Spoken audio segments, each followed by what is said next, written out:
All right, I do believe our recording is on, and thank you everyone for joining us today.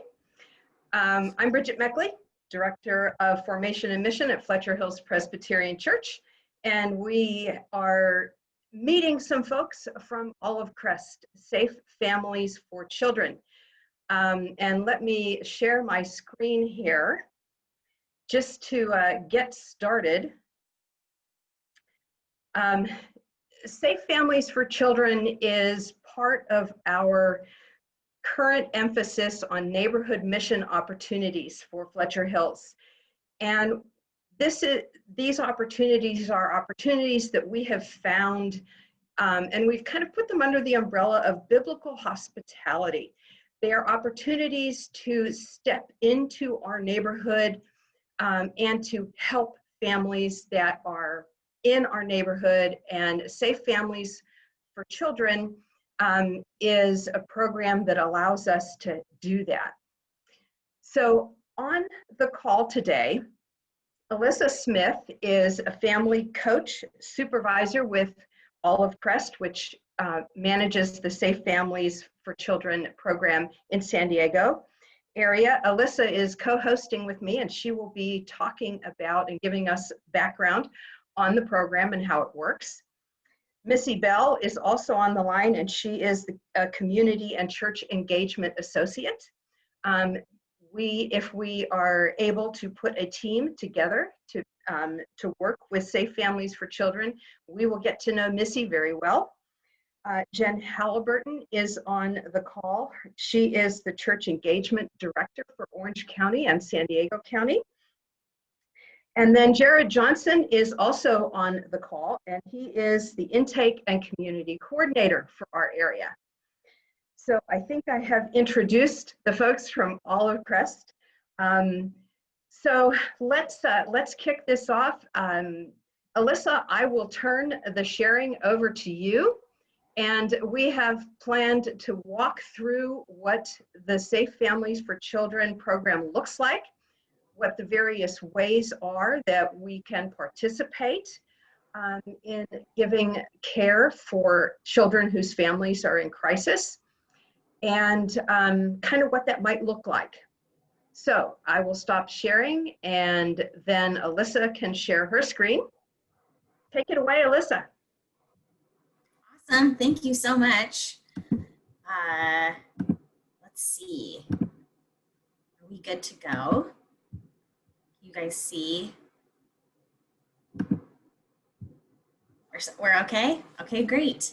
So thank you for the kind introductions, Bridget, and for welcoming our team here today. We're so excited to be with you to share about Safe Families for Children and foster and adoption programs for Olive Crest. We're so excited.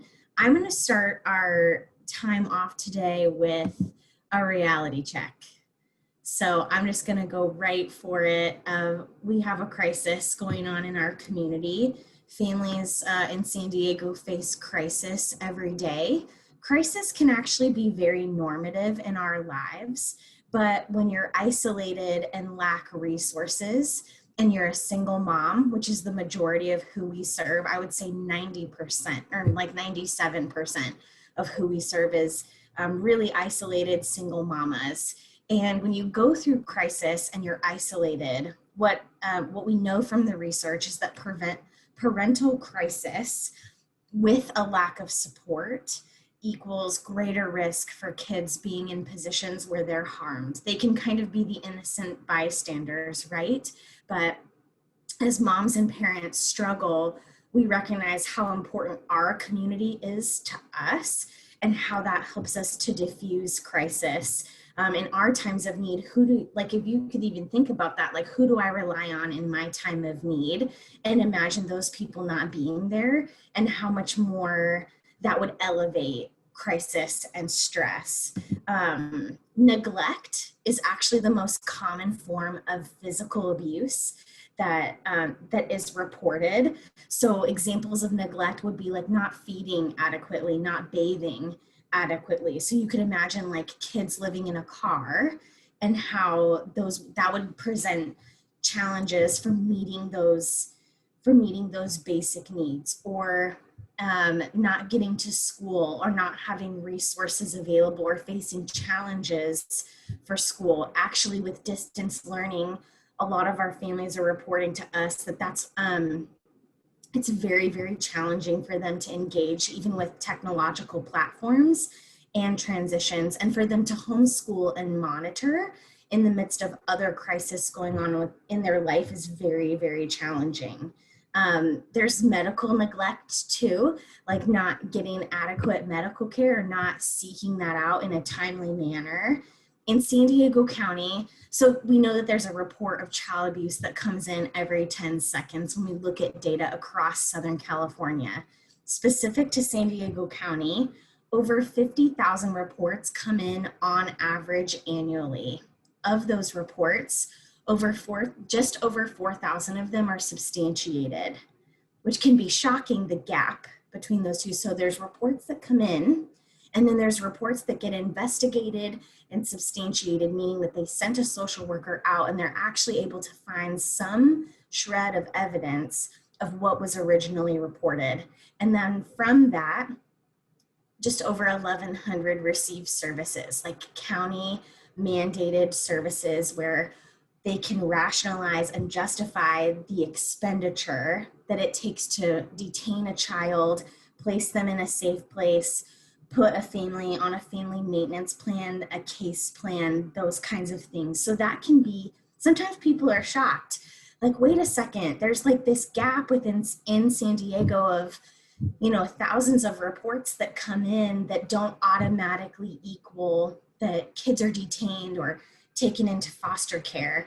Not that that's even the right solution, but when we look at these reports, what we can know definitively is that this is an indication of need. This is an indication of families who are lacking resources, who need community, they need support, they're isolated and facing various challenges, and that can beg the question, okay, where's our piece of the puzzle within all of that? 6 out of 10 children that we know based on the research that are caught up in human trafficking come from the child welfare services system. So as we look at this in a broad way, we know that this is connected to isolation. This is connected to desperation for resources. This is connected to a need for connection, community, love, provision, even acceptance. And so as we think even like towards prevention, like where does the church fit in all of this? It would address family support, stabilization, and connection, which are things that the church is wired for and best at. So there's hope. You guys are hope.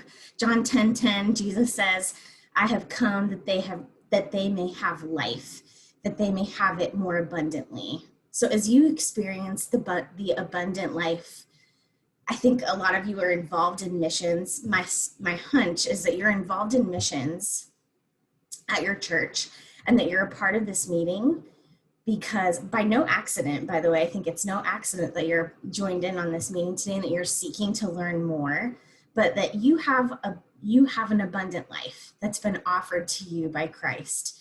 And as you seek to share that abundance, this is just one way to do that.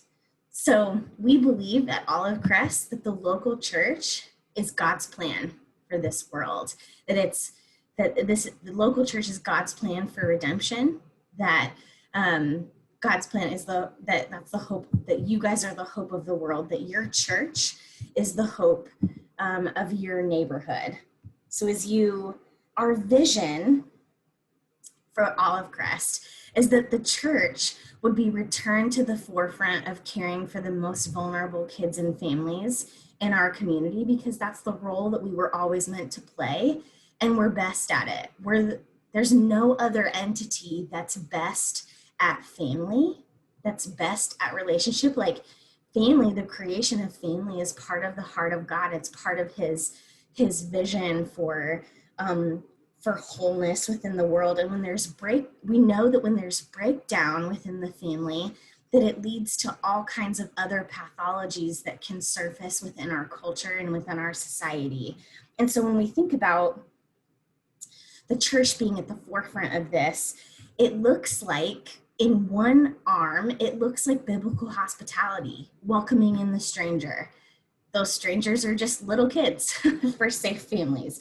It looks like unconditional love. It looks like people creating places of safety. And it looks like hope. You are the hope of the world. You is the church is actually you, it's us. And we want to spread the hope that we have to a hurting world. So one of the ways that we can do that is through opening our hearts and homes to specifically to kids who are in crisis under the age of 18, offering parents a safe place for their kids. In a temporary fashion, that's through Safe Families for Children and becoming what's called a host family or a safe family. And then foster care and adoption is another way, to do that.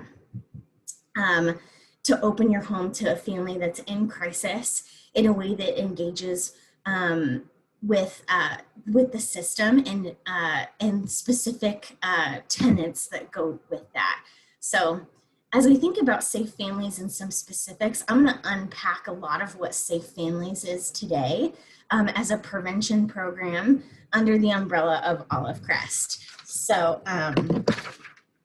we are a stepping stone. Safe Families is a stepping stone, not a long-term place for kids to stay, but short-term. We can be in long-term relationship with families, but remaining short-term care.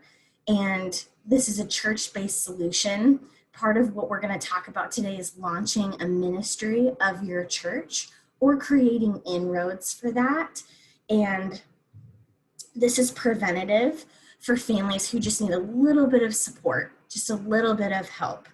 Also, it's voluntary on all sides. So rather than a parent being in trouble and being mandated by government process to keep their kids safe, to have their kids in out-of-home care, they elect that. They say, I would like this help and support for myself and for my kids. And it's also voluntary on the side of the host family. Host families always decide what and whom they welcome into their home and for what length of time, whether that's one overnight of care or more time depending on scheduling, availability, and comfort. There's no reimbursement. This is definitely sacrificial, definitely ministry. There's support that comes from your church. So there's a whole vision around that we'll unpack today. And then Safe Families approval rather than licensure. Because we still follow best practices for out-of-home care, but because the parent is involved in electing and signing off and saying, I recognize that this is temporary, I recognize that this is like nice friends coming alongside to help me. There are some different, we don't have to have this, we don't have to have all of these qualifications that a foster family would have to have. So we'll go more into that as well. Safe Families for Children was started in 2003 by Dr. David Anderson. He was the CEO of like a child welfare services providing agency very similar to Olive Crest called Lydia Homes. And what was happening is families in the community, just like I was talking with you about, they're in crisis.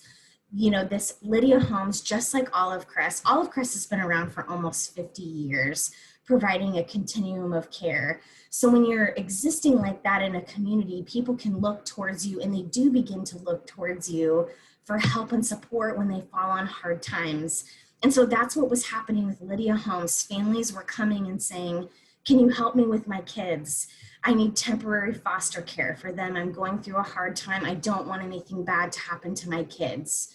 And in some professional terms, he was having to explain to them, and his staff were explaining, that's not how this works. We have to have substantiated reports. There have to be, if we're going to offer you foster care, that's an expense to the state.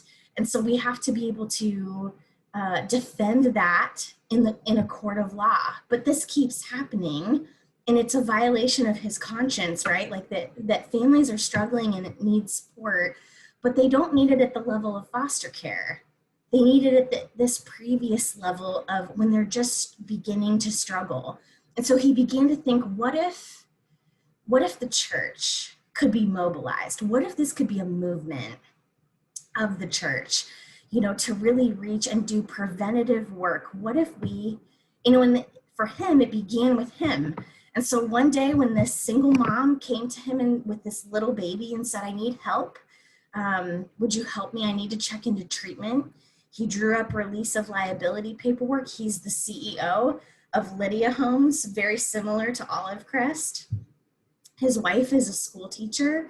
They're busy people, not much unlike yourselves, with very full lives, and they welcome in this baby. And their church, their small group, their neighbors, their family, they're all impacted by this move of prevention. They keep this baby for the length of the treatment program. They stay in touch with this mom. She comes out of treatment. It's a beautiful story. And they keep in touch with her longer term. So even though it was short-term care for this little baby, it's long-term. So that began a movement that has spread across the states in our nation. We have multiple chapters that are returning the church to the forefront. So this is like a crusade of compassion, is what we call it. Just the church being unleashed on a hurting world. Olive Crest exists for the measure of safety. So in terms of like how to be screened for best practices for out-of-home care, what should paperwork look like with a biological parent?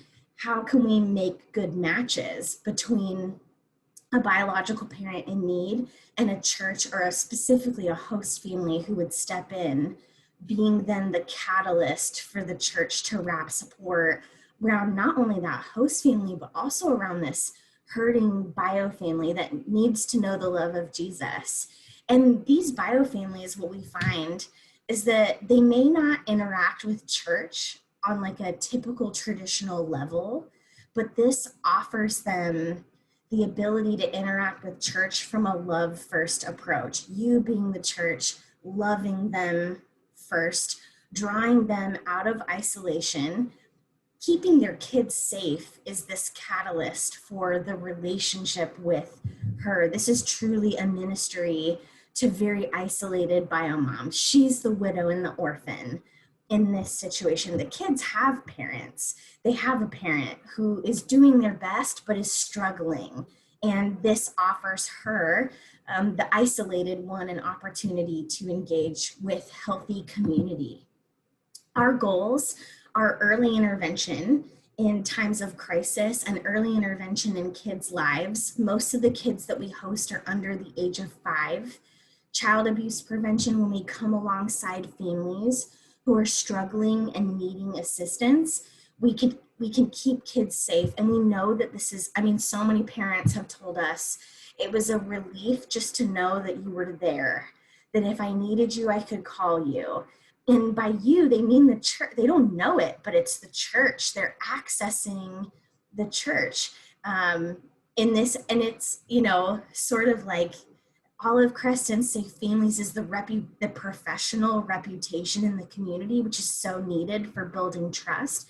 But it's really the church that's coming to the forefront. That's the compassion that they're experiencing. And you guys are the goodness, like you guys form the reputation in the community. And then family support and stabilization, always with the goal of reunification. In fact, I'm proud to tell you that 98% of the kids that come into the care of a host family through a hosting, they return home to be with their parents. So in the 2% that doesn't happen, it's because it went out of our hands. I'll talk a little bit about mandated reporting and how there's still professional standards for how we engage with clients, and our staff are always present to help families navigate through anything that could surface. But this is not, to give clarity, Safe Families hosting is not a way to get a foster or adoptive placement. If it's moving towards that, a host family steps away, and then this, we follow best practices for system care, and we operate under, the government is, agencies are then making those kinds of decisions. So our distinctives are that we are supplementary care and not substitutionary care. We're championing that relationship between the parent and the child. We want her to see them and interact with them. So the host family, in most instances, they just have contact information. So like cell phone numbers are exchanged. We don't release host family address, and we always meet in public places. So those are some measures of safety, but there is engagement between a host family and a biological family, because that's our ministry is to that isolated mom. This is voluntary. She's not in trouble. She's not lost her parental rights. We do help single dads sometimes too, or boyfriends and girlfriends, or married couples too can come to us as well. So this is sacrificial, definitely ministry, not compensated, as like a foster family would be like minimally compensated. But the church is enlisted for the types of support that the church can provide. And that's voluntary as well. It's whatever the church can offer, whatever the team can do. Our motto is any child for any reason, but with the caveat of safety. So it has to be a safe placement for normal folks to welcome into their homes. So we don't expect you to be a treatment program. We don't expect you to have behavioral health services going on within your home. We expect you to be who you are. So I want to encourage you, like, you can do this. You can be who you are and be a host family. You don't have to have an extra room in your home. This is like how you might host grandkids or nieces or nephews, or your neighbor's children, how they may come to your house and stay for an overnight. It's okay to have a blow-up mat on your floor. That's fun. It's like a sleepover. Or camping. How fun is that? Or like a pack and play or something, depending on ages of kids.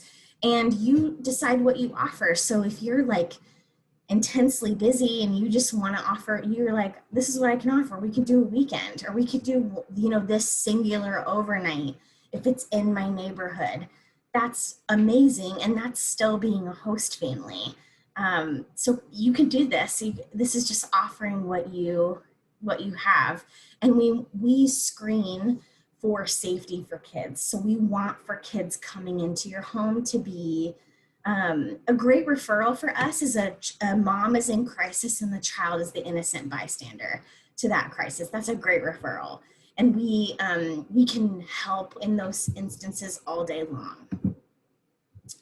A few things. So typically families come to us when they're in crisis. So common things are like homelessness, medical crisis. We've had several parents come to us that are like, I'm living in the car, I'm gonna get into the shelter, but there's a wait list and I need help.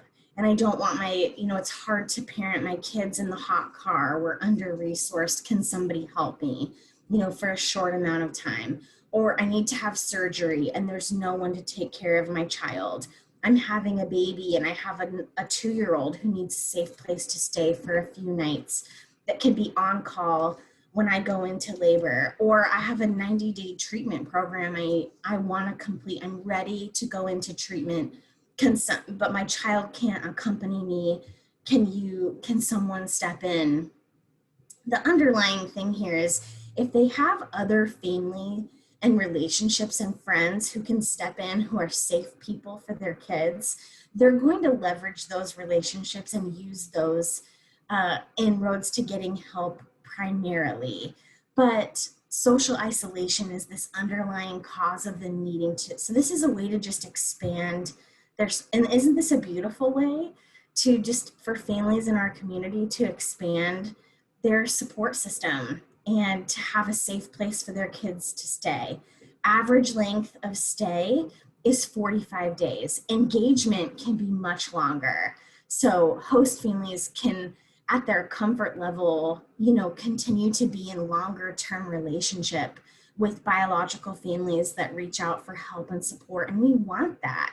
And oftentimes crisis is cyclical. And so they're not restricted, you know, to one-time hosting. They can reach out for help, you know, when they need it. And then our staff help guide that process and determine when there's repeat stays, what we're, you know, ways that we're going to be in relationship with them longer term and things that we might ask for. And ways that we can be a part of like a continuum of care, or be like one small piece of that puzzle, because there is in most instances this greater need for a puzzle to come together. And we're very blessed in San Diego with lots and lots of resources that we can be connecting biological families to. Average age, we talked about, around 4 or 5 years old, 98% were unified with family. We've done over 50,000 hostings since 2003. We've done over 6,000 hostings in Southern California since 2009. So we've been growing across Southern California in Orange County, Los Angeles, the Inland Empire, and San Bernardino counties, and then really started to pick up speed around 2014, 2015 in San Diego County. We've done over 800 hostings since that time in San Diego. We're typically really busy, especially over the summer. Our average was like 20 hostings a month. During COVID time, with increased isolation, we've experienced less referrals or less hostings. So we did like about 13. So that mirrors actually child welfare services reporting and some other types of community engagement, which we can talk more about. So as we look at the church, Safe Families staff bridge the gap between the church and families in crisis. And then in the church, this begins with pastoral support, ministry leadership, family coaching, which we'll talk more about, like soul care for a host family. So there's some intention with like how we would wrap support around family coaches and host families and bio families. And then family friends helping with that support. So host families, they pull up a chair at their table. They're ready to engage with a bio mom that has brokenness and hurt in her life. They recognize that. They want to champion the relationship between the child and their parents, recognizing that they're like a nice friend coming alongside for a short amount of time, encouraging the parent-child relationship and wanting to maintain that connection. The process for becoming a host family takes usually just about 1 month on average. It can be shorter. Actually, the thing that takes the longest is live scan fingerprinting through the FBI and DOJ. So once you get your prints run, right now, I think we're seeing on average that they come in within 10 business days. But your application, your Safe Families application and evaluation of your home and family would take about an hour to fill out in one sitting, if you did it all in one sitting.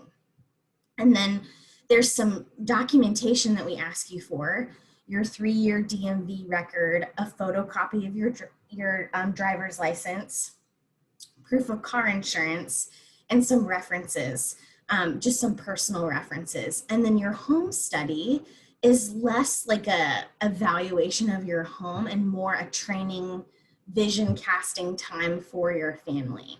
So, and then we have about a 6-hour online training that you can start and stop and listen to at your leisure. That's a lot of spiritual encouragement and kind of vision casting around who we are, why we would do this, and some explanation of like, just so that there's good expectations and you know what this is about and what we're doing. Family coaches are really coming alongside that ministry lead. So when we think about your church, it's beginning with Bridget and her leadership. And then she may choose to mobilize a ministry lead who would be like mindful of how this could grow and connecting with host families and family friends within your church to help it run smoothly. A family coach is a volunteer that we would train and put through our process, and because we want to be building in and we want to be pouring into this type of this is a volunteer role, but we screen them at a higher level because we want them to be able to check in on host families within 72 hours of the start of a placement, a hosting, and then available by phone for support surrounding that host family with support. And they're the calm in the midst of the storm. Definitely soul care. The process is actually very similar to a host family, except for you get an interview, not a hosting, and the paperwork is kind of cut in half, because when you look at an application, it's really for we have enough paperwork in that packet for a couple to fill out that's over the age of 18. So, and then family friends, they are mentors, they offer childcare, they offer transportation. So for contact with kids, it's typically a one-page application and a secure search or a mini background check through your church. And then the process for everybody else is just filling out, being willing to release your contact information. So name, phone number, and email, and hey, reach out to me when there is a hosting, because I want to pray. I would give a gift card. I might drop off a meal. Would love to be a part of this process and being the glue that helps support host families. So during COVID-19, home studies are at your comfort level. We've been meeting outside, and we'll walk through your home, with a mask on,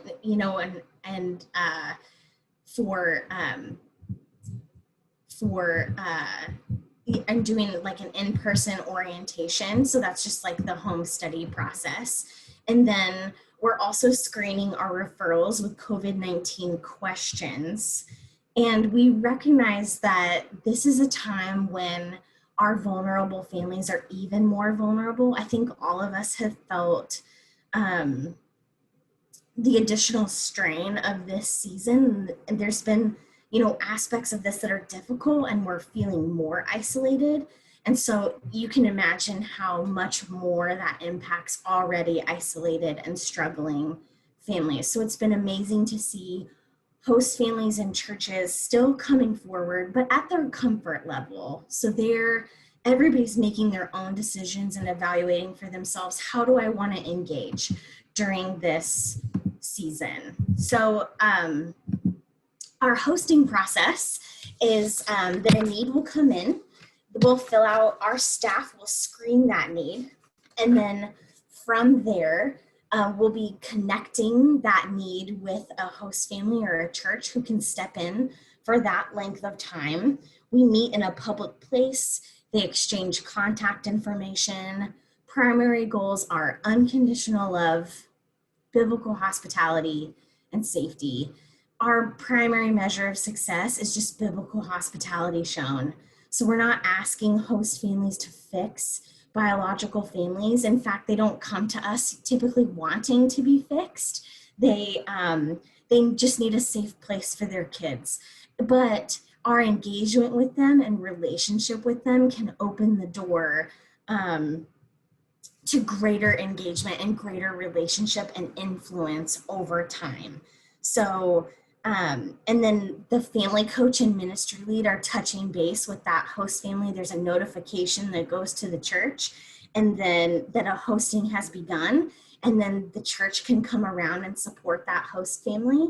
And then the host family returns the child in a public place again. At the end of that hosting, there's continuous engagement and touch points through a hosting from the church really being released into this force of compassion to surround a host family and biological family, and then engaging in ongoing relationship with the biological family. The goal being the transformation of the church, the transformation of your family, your kids will be transformed by you loving your neighbors with unconditional love. Just demonstrating and pouring, like as you've been loved, you just pour that out on just a hurting world. This ministry is best done in a way that's open-handed, that's recognizing of this is like a step of spiritual obedience, and this is like a spiritual discipline to participate in biblical hospitality. So host families saying yes is this catalyst for the rest of the church to really be unleashed. So then the church is transformed because they're invited into this type of engagement, and the neighborhood is transformed. Wouldn't it be great if El Cajon kids could be hosted in El Cajon? You guys are actually the first church in the El Cajon area in East County that has said, we want to give this a shot. We want to do a Safe Families ministry. We have lots in North County, San Diego, but we're really wanting to be a neighbors helping neighbors model. So how exciting is this that once your church launches, and even if you guys, have one host family that comes forward and says, yeah, I'll say, when it's good for my family, I would say yes to this, then that is a catalyst for your church having this opportunity to serve your community. So there's a way for everyone to serve. Whether you're a family and you open your home, you're a friend and you surround host families with support, or you're a champion and you offer resources and prayer. This is, the friends and champions, I will say, are like the glue that hold hostings together. So they make it possible for hostings to be sustainable. Champions are typically connectors into the community. They help us grow. They help us expand funding. Friends are like that tangible support where the host family feels like I'm not alone. With the leadership of a family coach and a ministry lead, helping those friends know, like, how can we serve the family? Like, when are we bringing a meal? And some strategy around that we've found is important. So, and lots of scriptural backing for all of this. So we want to ask for your feedback really on everything that we've shared today. We're interested very much in your opinion on this presentation. Does it align with the values that you guys have within your church? We also want you to know that if you give us your info, we want to be really respectful of that. So Bridget is monitoring that info. She receives that. So you're giving your info really to Fletcher Hills Presbyterian Church. And then it also will go to Missy Bell, our church engagement associate. And we want to be really respectful of the way that you want to be followed up with, if any, after this presentation. So Bridget, I'm going to turn it back over to you. Great. Thank you, Alyssa. You're welcome. We might post in the chat. I don't know if that's helpful to post in the chat. Oh, perfect. Thanks, Missy. So we posted in the chat the link. Great. Thank you for that overview. And I've sent a message to anyone who'd like to unmute. You are welcome to do that. And as Alyssa said, this is something that we uncovered the opportunity that there is no hosting capability here in East County. So if you think about families in crisis, they happen everywhere. And if you consider that some of the children that if we do this, we may host, would go to school at the same school that some of the children in our church might go to. And the fact that this is temporary, this is not foster care, this is, and the whole idea of this is to keep that family together, which is, again, something that we can do in our local neighborhood. And so for us as a mission committee and as a church, looking for interesting opportunities to be active in our neighborhood and to make a difference, we think this is one of them. So as Alyssa said, the link in the chat room, and also if you happen to be watching this after we post the recording to the YouTube channel, that link is in the description. We're interested, what do you think? Your mission committee thinks this is kind of a really interesting idea.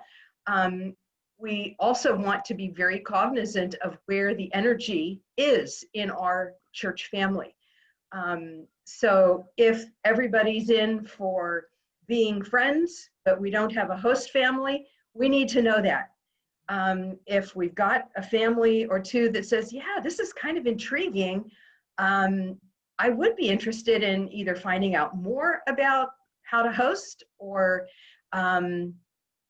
hosting. Maybe this was enough. We don't know. So we're kind of waiting to see what God does here. So the floor is open. If anyone would like to ask a question, ask for some more clarification, maybe some more storytelling, we have just a little bit of time. So feel free. I think most everybody's unmuted.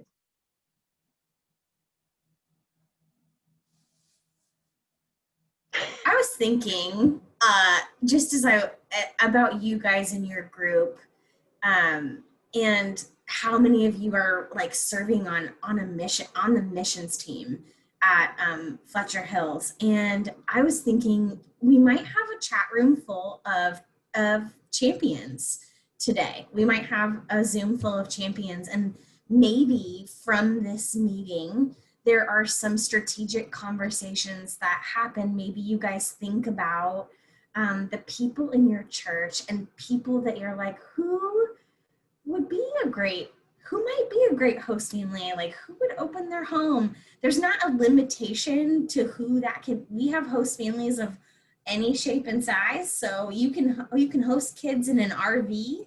You can take kids camping with you. I mean, literally, like, this is and you can offer like one overnight of help. It can be any limitation. So you can be, and you don't have to be something different than exactly who you are to be a host family. So I just want to encourage you with that. But I also think, maybe there could be, this is just a thought, but maybe there could just be some strategic conversations that happen from this. And then maybe we hang out again together. Maybe we just get together again and share this with more people, or have some one-on-one meetings. We're happy to do that. So just wanting to share a story.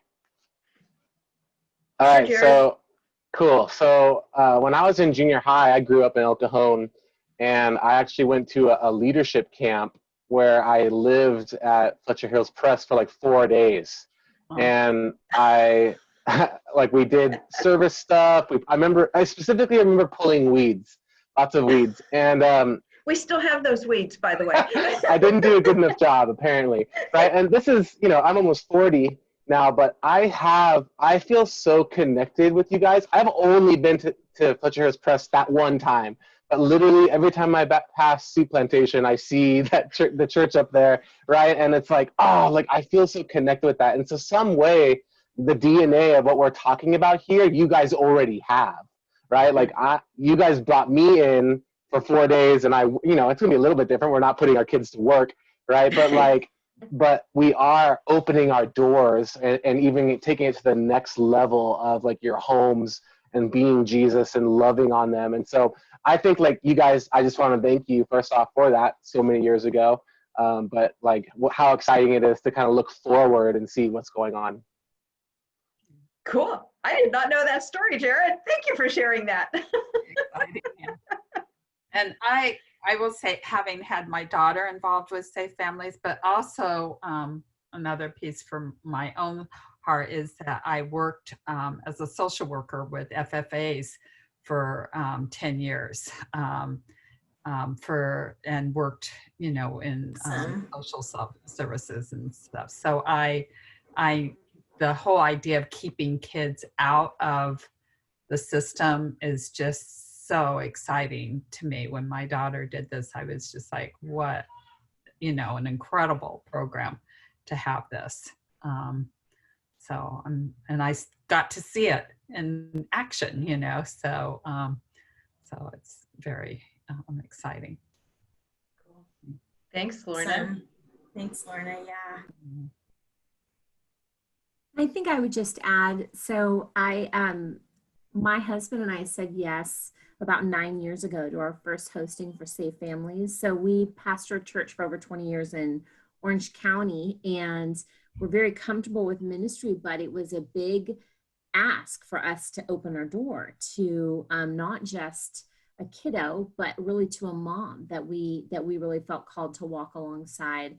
And it changed our life. And that's kind of why I am where I am today, because just the discipleship piece of learning to actually, open our door and to walk, with just these, tender kind of this hurting family. And it was our first of many. And so I'm so passionate, even just from a perspective of discipleship from a church. We were able to see it really transform our community, our children's ministry. We're able to see whenever we have kids at our church visiting who are a part of Safe Families hostings, and then we see our children's ministry staff so excited to meet them, and just welcome them in and write them notes. And, we have kids who meet the Lord through coming to our churches, and it's an incredible opportunity. So I wanted to share that from a personal note, but also to say, in meeting with Bridget this last week, she was sharing that, your church, what's so special about it is this DNA of family and the intergenerational ministry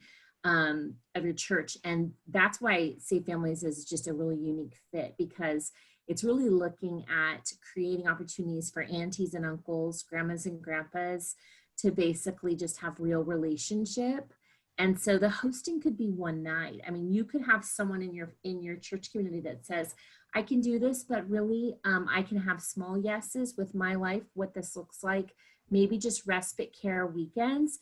But then your church community could engage in a relationship with this mom and this family after that and ongoing, and just to be a safe place for this family. So I just want to encourage you guys to not get overwhelmed when you hear averages and these big numbers. The yes can be a 24-hour yes, but it starts, our yeses sometimes may feel so huge, because I've been there, and I'm there all the time, where it's like, here's my next yes. And then God just gradually calls us into more. But just want to encourage you guys in that. And we're so thankful as a full Olive Crest team just to be here with you guys. We've been really praying about, churches, as Alyssa said, in the El Cajon area. And we just thank you for your faithfulness and stepping out to even have this conversation. So thanks, you guys. Thanks, Jen. Jean, did I see you I was just lean forward? For us, the Champion area sounds most, it's really nice. We feel more connected when we're supporting people who do have the energy and the stamina for that kind of thing. But we don't want to we want to be a part of it, but resources and maybe transportation or shopping or things like that would be more what we would be capable of or interested and would really enjoy doing. Yeah. And I see a lot of activity in our church family of that sort of thing already. Our deacons, and even just with many of our parishioners not being able to go out during COVID and trying to be very, very careful. And people have stepped up for that sort of thing. So as we've heard several times, that's already in our DNA, to step in and to help others. This is definitely a different way of doing that. But I think we do have a lot of champions just in the wings, waiting for an opportunity. Sorry, did I cut you off, Lorna? Yeah, that was what was wonderful, was watching the church come and support my daughter when she would. In fact, sometimes it was a growing lesson for her to accept the help, because she was like, well, I normally cook dinner for my family. Why would I be accepting all these meals and everything? And they're like, yeah, but your energy is going to be more here. So it was wonderful to watch that, and actually to watch her grow and just accepting help was really nice to see too.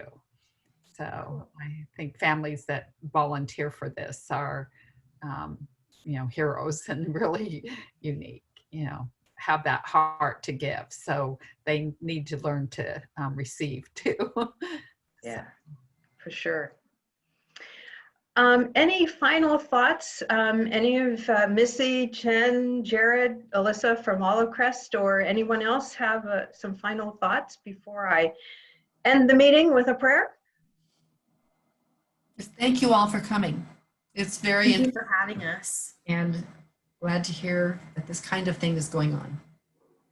Absolutely. Yeah. And absolutely, champions are, they're the stuff. You guys are what hold it together. So don't be discouraged if you're like, I see myself as a champion. I see myself as a friend.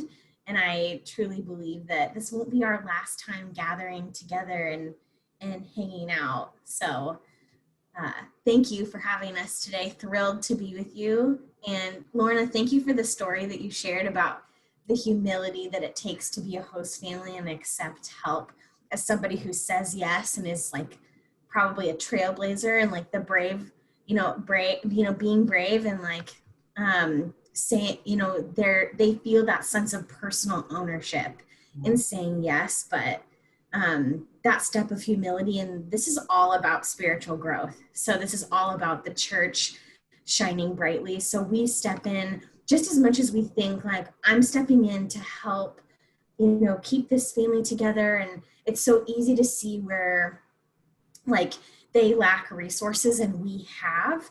And so let's share. But even like as we do that, this primary mission is for the church to be who we're called to be, that this is like a step of obedience, and that we are more like Jesus when we give sacrificially and when we step into the brokenness of our world and we let it impact us. We let it break our hearts, and then God is near to the brokenhearted. He's near to us as we serve. We don't do this by ourselves. He's with us and alongside us, guiding us through every moment of that. So that's for sure a part of this ministry, is the church being who we are. So thanks for listening and being a part of this meeting today, and for sharing with your church from here.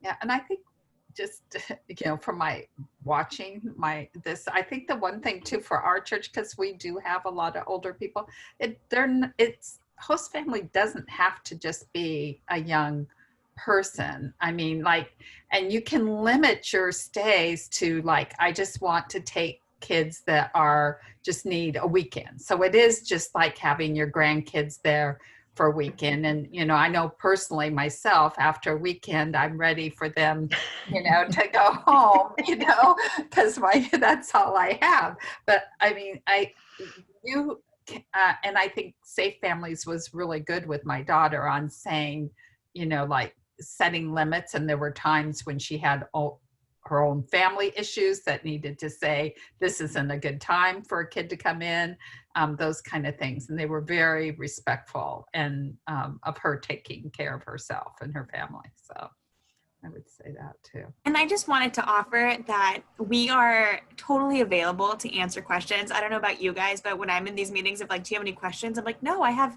it all. Yeah, it's all figured out. And then a day later, I'm like, wait, but how does that work? So if there's any questions, Bridget, we are here to help you guys and to think about things too. And just like Lorna was saying, host families can be of all ages, and the wisdom of older saints, that you have, and just that different kind of love, that cozy love is just something too that isn't accessible to all of the children we see. And so having, the older saints just love on these kids is really precious too. So I just wanted you to know we're here for any questions at any time. You can shoot us an email or talk to Bridget. So it was so good being with you guys and hearing from you and learning more about Fletcher Hills. I love how small this God's bride is, and just the community, to know that Jared was with you guys picking weeds. I just love how interconnected we all are, even if our paths haven't crossed thus far yet. So yeah, so thanks for this opportunity, really. Great. Okay. All right. So let's a quick word of prayer, and then we will put this recording out on the YouTube channel. Let's pray. Father God, thank you for the way you continue to work in our neighborhood, in our hearts, in our church family. We ask for your guidance. We ask for you to speak to us, to show us the way, and to give us courage as we consider some of the new challenges that you place before us. We ask for your continued care, your continued help through all of the host families that work through Safe Families with children, and for those biological families that are helped by Opening Hearts and Homes. Thank you, Lord, for this opportunity to be together. In Jesus' name we pray. Amen. Thanks, everybody. Thank you. Have a great rest of your day. See you guys. And we'll be in touch.